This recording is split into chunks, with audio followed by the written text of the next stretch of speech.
నమస్తే, welcome to Bharati TV. నేను బాపయ్య. శ్రీదేవి ఆస్తి నాకే కావాలి, వాళ్ళు అక్రమ సంతానం పిల్లలు అని చెప్పేసి ఈ వీడియోకి నేను ఒక టైటిల్ పెట్టాను. మీరు thumbnail లో కూడా చూసినట్లయితే బోనీ కపూర్ అంటే శ్రీదేవి భర్త ఆయన చెన్నై హైకోర్టుని ఆశ్రయించి శ్రీదేవి ఆస్తి మొత్తం నాకే కావాలి, వాళ్ళు అక్రమ సంతానం పిల్లలు అని చెప్పేసి హైకోర్టుని అభ్యర్థిస్తున్నట్టుగా, హైకోర్టుకు చెప్తున్నట్టుగా నేను thumbnail లో కూడా పెట్టాను. ఇంతకీ అతిలోక సుందరి శ్రీదేవి భర్త ఏ ఆస్తి కోసం పోరాడుతున్నారు? ఎవరిదే ఆస్తి? అసలు అక్రమ సంతానం ఎవరు ఇంతకీ అని చెప్పేసి పూర్తి డీటెయిల్స్ ఈ వీడియో ద్వారా తెలియజేస్తాను. ఎక్కడా స్కిప్ చేయకుండా ఎండ్ వరకు చూడండి.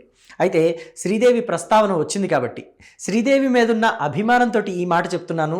ఈ కాన్సెప్ట్కి నేను చెప్పే మాటకి సంబంధం లేదు, కానీ ఈ విషయం చెప్పాలనిపిస్తుంది. శ్రీదేవి జీవించి ఉన్నంతకాలం కూడా అతిలోక సుందరిగానే ఉండాలనుకుంది.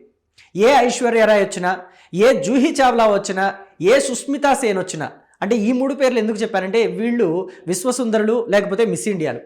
వీళ్ళ ఎవ్వరూ కూడా నా అందానికి మించిపోకూడదు, నేనే అసలు అతిలోక సుందరి అంటే నేనంటేనే అతిలోక సుందరి అని ప్రేక్షకులు అనుకునేలాగా ఉండాలి అనుకుంది. జీవించి ఉన్నంతకాలం కూడా అందగత్తెలానే బ్రతకాలనుకుంది. ముసలితనం అనేది ఆవిడ దరిదాపులకు కూడా రావటం ఆవిడ ఇష్టపడలేదు. దేవుడు విన్నాడో ఏమో, ఆవిడ అందంగా ఉండగానే తీసుకువెళ్ళాడు. అయితే అభిమానులందరికీ కూడా శ్రీదేవిని ఇంకా ఎక్కువ కాలం చూడాలి, ఆవిడ ఇంకా ఎక్కువ కాలం నటించాలి అని చెప్పేసి ఉన్నప్పటికీ కూడా ఆవిడ కోరికే నెరవేరింది. ఏది ఏమైనప్పటికీ కూడా విషయంలోకి వెళ్ళిపోదాం.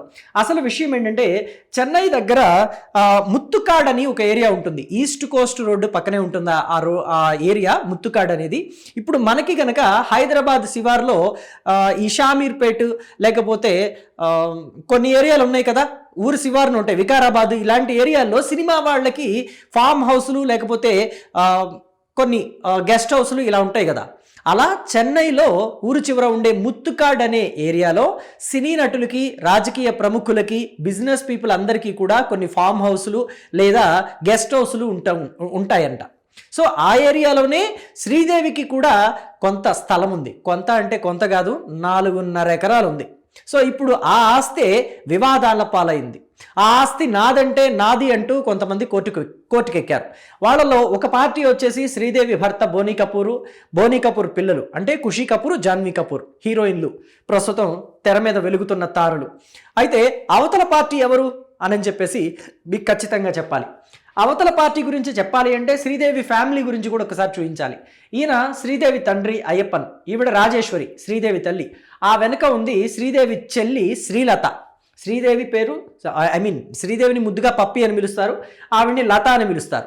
సో లత కోసము, పప్పి కోసము అయ్యప్పన్ ఏం చేశాడు అంటే ఒకానొక టైంలో, అంటే శ్రీదేవి బాగా మంచి స్టార్ హోదాలో ఉన్నప్పుడు, బాగా సంపాదిస్తున్నప్పుడు ఈ ముత్తుకాడ్ అనే ఏరియాలో ఒక 4.5 ఎకరాల పొలం కొన్నాడు.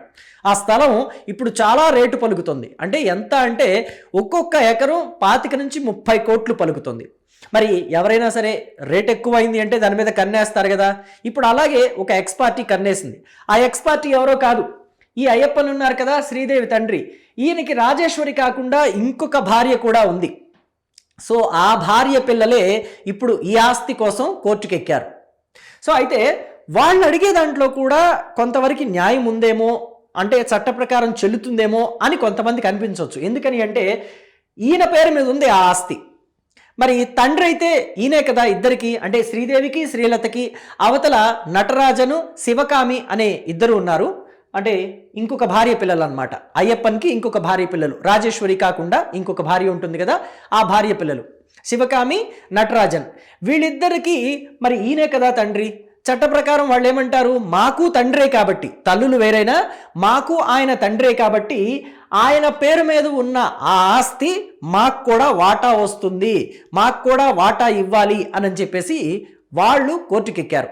అయితే శ్రీదేవి భర్త బోనీ కపూర్ ఏం చేశాడు, లోయర్ కోర్టులో ఉన్న కేసుని చెన్నై హైకోర్టుకు వేశాడు. హైకోర్టుకు వేసి శ్రీదేవి చెల్లెలు శ్రీలత ఉంది కదా, ఈవిడ శ్రీలత అంటే. సో ఇక్కడ కూడా శ్రీలతను మీరు చూడొచ్చు.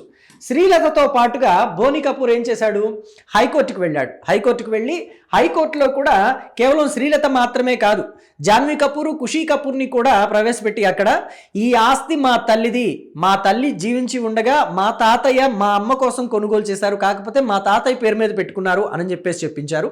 బోనీ కపూర్ కూడా ఏం చెప్పాడంటే హిందూ ధర్మం, హిందూ వివాహ ధర్మం ప్రకారం, హిందూ వివాహ చట్టం ప్రకారం భర్త ఒక మహిళని పెళ్లి చేసుకుని ఉంటే ఆ మహిళ జీవించి ఉన్నంత వరకు లేదా ఆ మహిళతో విడాకులు తీసుకోకుండా ఉన్నంత వరకు కూడా వేరే వివాహం చెల్లదు అని చెప్పేసి గట్టిగా వాదిస్తున్నాడు.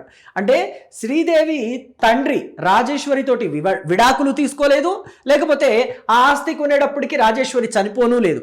కాబట్టి ఈ ఆస్తి తాలూకా విషయంలో శివకామికి అలాగే నటరాజన్కి ఎటువంటి హక్కు లేదు. కేవలం శ్రీలతకి, శ్రీదేవికి లేదా శ్రీదేవి పిల్లలకి లేదా శ్రీదేవి భర్తగా నాకు మాత్రమే హక్కు ఉంటుంది.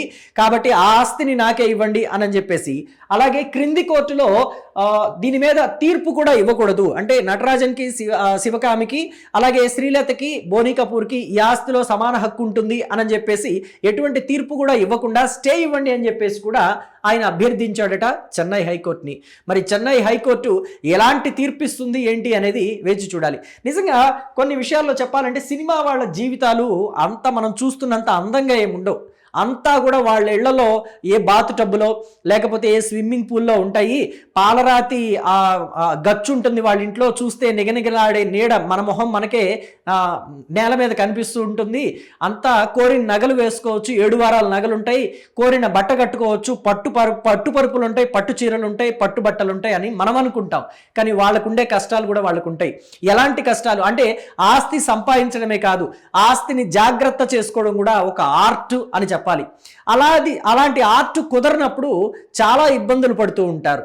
అలా ఆస్తిని జాగ్రత్త చేసుకున్న వాళ్ళు మాత్రం చాలా సంతోషంగా సుఖంగా జీవిస్తున్నారు.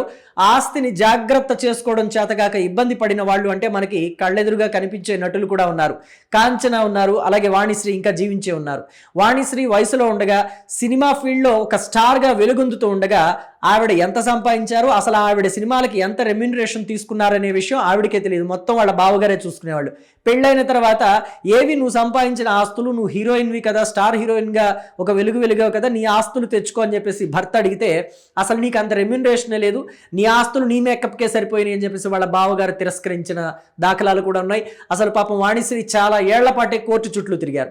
ఇక కాంచన గురించి చూసుకుంటే కన్న తండ్రే కన్న తల్లే ఆస్తి కోసం కాంచనని మోసం చేశారు అని చెప్పేసి మనం అనేక సార్లు కొన్ని వీడియోల్లో కూడా చూసాము, కొన్ని సందర్భాల్లో వెబ్సైట్లు కూడా చదివాము. సో ఇదంతా కూడా రూపాయి నువ్వేం చేస్తావంటే ఏ పాపమైనా చేస్తాను, ఎవరికైనా తగాదా పెడతాను, ఎవరినైనా విడదీస్తాను అంటుందట రూపాయి. సో కాబట్టి రూపాయి వల్లే ఇన్ని అనర్థాలు వస్తాయి, అందుకనే జాగ్రత్తగా ఉండండి అని చెప్పేసి చాలామంది చెప్తూ ఉంటారు. కాబట్టి శ్రీదేవిని చూసైనా సరే, శ్రీదేవి లాంటి వాళ్ళని ఇంకా మిగతా హీరోయిన్లను చూసైనా సరే సినీ నటులంతా తమ ఆస్తిపాస్తుల వివరాల్లో, తమ ఆస్తిపాస్తుల వ్యవహారాల్లో చాలా జాగ్రత్తగా ఉండాలి. మరి కోర్టు ఎటువంటి నిర్ణయం తీసుకుంటుంది ఈ కేసులో అని చెప్పేసి తెలియాలంటే వేచి చూడాల్సిందే. మరి బోనీ కపూర్కి ఆస్తి వస్తుంది అనుకుంటున్నారా, లేకపోతే అవతల పార్టీకి కూడా ఆస్తి సమంగా వాటా ఇస్తుందా కోర్టు? మీరేమనుకుంటున్నారో మీ అభిప్రాయాన్ని కమెంట్ బాక్స్లో చెప్పండి. Thank you.